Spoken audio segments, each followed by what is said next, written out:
Welcome back. It's Brian with Newland Farm.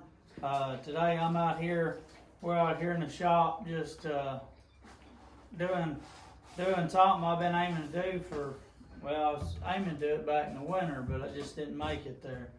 But what it was, I actually went and cut some cane, bamboo, whatever you want to call it, but I cut some cane poles down back about 1.5 2 years ago, and I've had them up in my trusses in the shop out here drying, and they've actually got to the point now they're ready, and they actually were there. I actually used one last year, but what we actually done, when I cut these, I didn't know nothing about it. Never had used a cane pole like this, and I took and cut. They were about 20 foot, close to 20 foot stalks is what they were. But I just cut them down pretty close to the ground, and didn't really, like I said, really wasn't sure how you were supposed to cut them. But I just cut them down to ground. I stuck them up in the trusses, had them good and flat, and let them dry out real good. And now they're good and dry. And what I done is, of course, different size poles really is, like for instance, Cooper, he's 5, and he can't use a 12-foot cane pole. So what I done, I took and actually cut several different sizes of them, and I've got one right here. I've got one right here. It's just about perfect for him. It's just about a 6-foot pole, but it works. It works just right for him.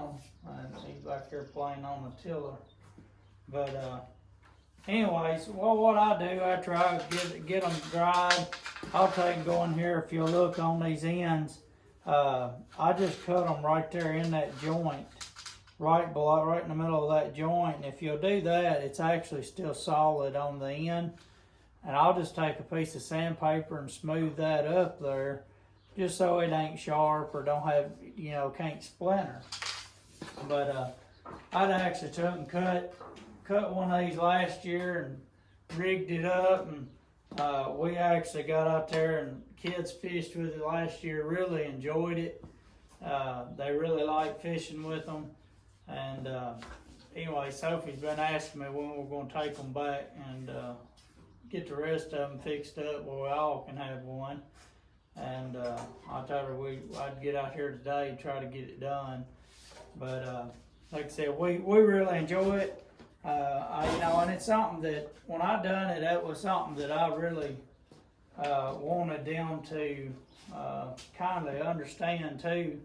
That there's a big difference between these two rod. This rod and reel and this pole here, there's a whole lot of difference. And, that was something I wanted them to understand, I guess, too, and get in touch with, too, a little bit more of the simpler ways. Back years ago, they didn't go grab one of these to go fishing. They grabbed one of these right here. And, it's fun for me to watch them. Makes me feel good that they're going back. They are using some of the old ways. I think it's a good thing, kids and people in general to know where their food comes from. And it's one thing we do like to hunt and fish.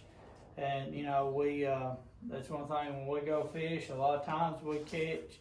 And we bring them home and we'll clean them and cook them. And but anyways, like I said, I started using these. We started using these last year, and they really liked them. Of course, you can't go out and catch real big fish on them. I guess you could, but all we normally catch is bluegill and stuff like that, and crappie or whatever. But we enjoyed doing it, and it was just something I was out here today, and I just wanted to kind of give you an idea of what we're doing. And Cooper, he's been out here riding his bicycle around and getting into everything. So, but anyways, we just want to let y'all know we appreciate y'all watching. and we're still trying to grow the channel. Make sure you like and subscribe, and we'll see you on the next video.